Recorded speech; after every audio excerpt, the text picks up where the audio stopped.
Everybody wants a high-paying remote sales job right now, but here's the truth. Most people have no idea how to act. They either grind outreach endlessly, pay thousands of dollars to get placed into a decent offer, or take some weird backdoor route that nobody talks about. In this video, I'm gonna break down the 3 main ways to break into the high-ticket remote sales game in the online education industry. I'll show you the pros and cons to each path, the biggest traps to avoid, and most importantly, what I did myself, and if I could go back, would I change anything? Would I do anything differently? Because at the end of the day, it doesn't matter which route that you choose. The skills and the way that you leverage those skills and the results that you've made in the past is what is gonna determine if you're gonna be on a bad offer, or good offer, or a great offer.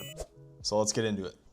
Okay guys, so just starting right from the top, how can we land a really good first remote sales client? Doesn't have to be your first, with or without experience, same thing applies. I'm gonna be covering the 3 main ways. So this is also how I went from a complete beginner to 22 days later doing over $152,000 in cash collected and bringing home my first $9,000 in commissions. That was whenever I was a setter about 2-3 years ago. And guys, this is a message that we literally just got the other day, and we see hundreds of messages like these every single day. This is who your competition is. Well, guys, just look at this. Yo, my name is X. I'm looking to see if you need any closers. I can start as a DM sitter if you'd like. Let me know, bro. I'm open to any opportunities that you may give me. You are never going to get a role like this, and here's why. Just think for a second, guys. Business owners see the same kind of message every single day, and the first person that's actually going to see this message isn't even going to be the business owner, it's going to be a setter. So there's going to be a high chance that they're going to hide this message right away because they see you as competition as well. And another thing you should be thinking of is, like, why would they ever hire you? You sent one message. Like, yes, I understand if you show a little persistency and you're continuing to reach out and following up, but just think to yourself, man, why should they hire you? What makes you stand out differently? Now we're going to be covering essentially the 3 main ways that you can get a remote sales role in the high ticket sales industry. So starting out with the first one, this is probably the biggest headache. Nobody wants to do this, but it's just grinding outreach, right? So here's kind of what the process looks like. You grind outreach, you get on a bad offer, business is going to be slow. You're probably not even going to be making $1,000 to $2,000 a month. You're going to end up building your skills for the next 60, 90 days. You're going to grind even more outreach. You're going to leverage your results to get on a better offer, which, the first offer that you were on, you probably weren't able to get good results because it was a bad offer. And then you're just going to end up grinding outreach again, getting on maybe a little bit better of an offer this time. But it's still going to be the same thing. You grind for another 60, 90 days, and then you just rinse and repeat. I've never tried this myself. I do not like outreach. So this isn't the route that I did myself. Second one, you either pay anywhere between $3 to $10K to get placed into a good offer. Somebody that works with an offer owner or whatnot. Could be an agency, sales training, whatever that may be. They're going to charge pretty high amounts. You're going to build your skills for the next 60 days, 90 days, and then you're going to leverage results to get on a better offer. So in my opinion, much better than option 1 because you don't have to grind outreach, and you can just, if you're working a job, it doesn't really take that long to stack up, a couple $1,000s. This is the route that I did, and I'll talk later in the video what I would do differently if I could go back. But now we got the third option. This is the big brain option. Number 3.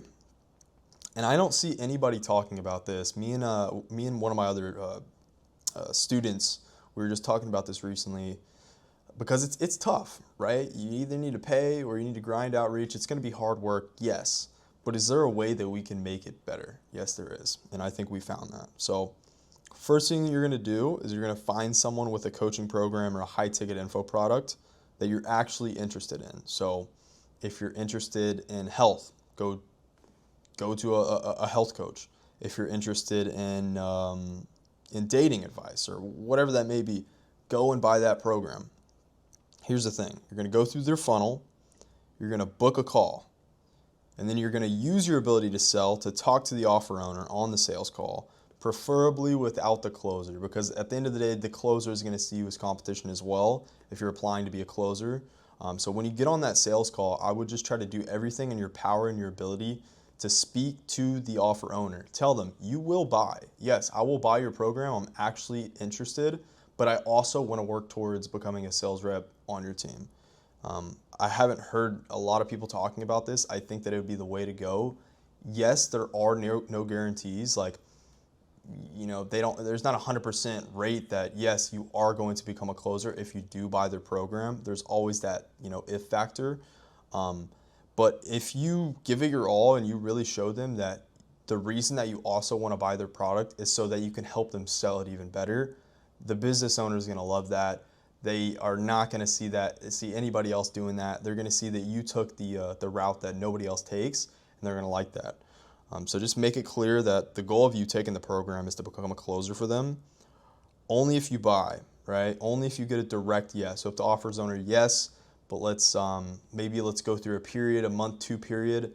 But after that, then, once you learn the way that we do things and, the way that we sell, then you can come on as a closer. If you get that direct yes, then buy 100%. One, you're actually interested in the program in the first place. 2, you get a position. So I feel like that's a win-win. Yeah, you're going to be out a couple $1,000s, but at the end of the day, say like if you were wanting to learn how to trade, go and invest on a trading offer. Tell them that you want to be a sales rep for them, but you also want to invest in buying the program. And that's going to send you light years ahead of everybody else that's applying for a sales job, to be a setter, to be a closer, whatever that may be. And then boom, you're going to buy the freaking program. So that's going to be the third way. And if I could go back and redo what I did, I would 100% do it this way. At the end of the day, yes, there's no guarantee that you're actually going to get a position, but you're going to have a much, much, much higher chance than just grinding outreach and just sending the same message that hundreds of other people are also sending. Probably thousands of other people are sending. So things to keep in mind, guys. It doesn't matter which way you go about getting into an opportunity. The real win is the skills. So it doesn't matter if you're grinding outreach, doesn't matter if you pay to be placed. At the end of the day, you should be focusing on building your skills in sales. That's going to be the biggest thing. If you're a setter, work on having good conversations, asking good questions. If you're a closer, work on handling objections, obviously asking better questions, pre-handling, taking frame of the conversation, all the nitty-gritty things. But this is going to be a big thing. And then self-management as well, just like hitting KPIs, staying consistent.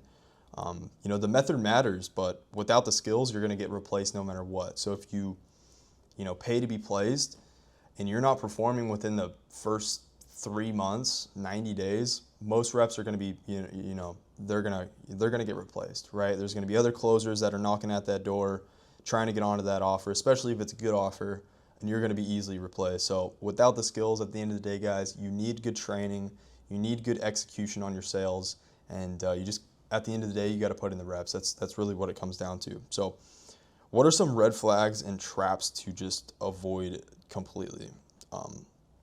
Paying $5 to $10K just to be placed but getting thrown on a bad offer. This is a common scam method. We see a lot of sales training companies do this in the past.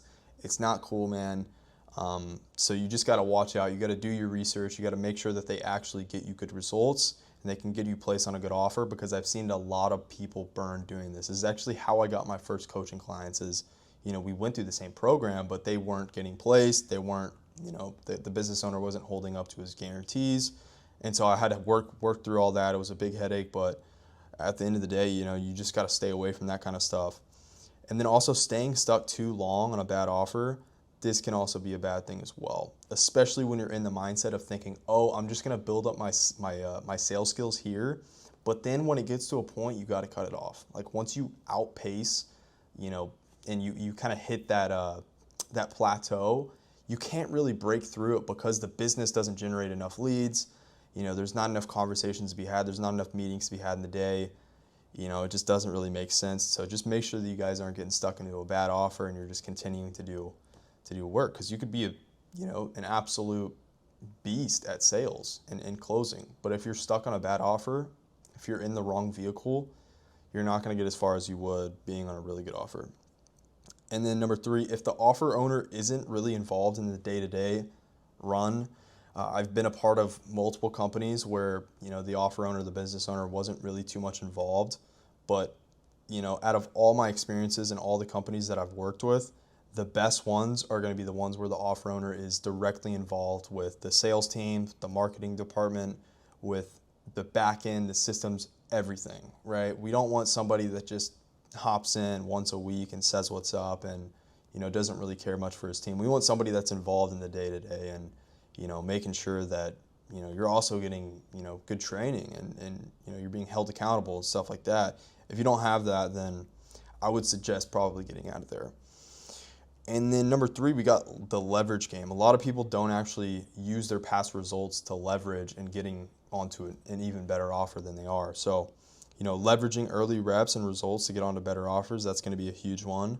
Leveraging your personal brand. So, you know, posting content, getting inbound opportunities. So, you know, if you're putting content out there, yeah, like people are going to see it. People are going to see that you're getting good results. They're going to probably either want to hire you or, you know, want to connect, whatever that may be. But if nobody knows you, then nobody knows you, right? You're never going to get any opportunities. So definitely work on your personal brand.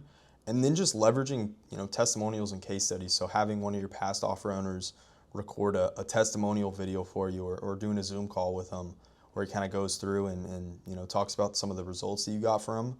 That's also really good as well when you're talking to future offer owners and be like, hey, I got this video of this, you know, the last company that I was working with, and he had some really good things to say about me. Here's the video. But yeah, I've never done outreach because of this. I just continue to leverage my results, and they speak for themselves, and that's how I'm able to get my foot in the door in these better opportunities, and it's how you guys should be doing it as well. So yeah, that's pretty much the end of it. That's the 3 main methods, the pros and cons to each. But what did I do and what would I do now? I think I kind of covered that a little bit, but this is the route that I went about 3 years ago. I paid for a program. I got placed. A lot of other guys weren't getting placed, weren't getting good opportunities. I was one of I want to say confidently I was probably the best person that went through that program. But I also think I got lucky when it came to the opportunity. Like if I wasn't placed in that opportunity, I wouldn't have been able to utilize my skills that I built, and I wouldn't have been able to kind of be where I'm at right now. If I could go back, I would definitely do option 3 because I can not only learn a new skill, but I could also get my foot in the door. I could show that I'm different, and I could learn, you know, sales the right way, which is, you know, kind of just being thrown into it and not really, you know, taking training, doing role plays and training. They're cool and all, but at the end of the day, the biggest thing that moves the needles is going to be reps, right? Just putting out as many reps as you guys can. But that's pretty much the sum of it, guys. And you know, I hope that this gave you some value and gave you some direction on, you know, which might be the best option for you. If you don't have that much money and you got a lot of time on your hands, option 1 might be the best. If you got a lot of money, you don't have a lot of time, and you're confident in the results that a placement company can do, go for option 2. If you got the time, you got the money, and you want to, you know, take a different path, the path least taken, least resistance, then go with option 3. But that's pretty much it. I hope you guys enjoyed the video. Go ahead and leave a like, subscribe, leave some comments on ideas on the next video that I should run, and peace.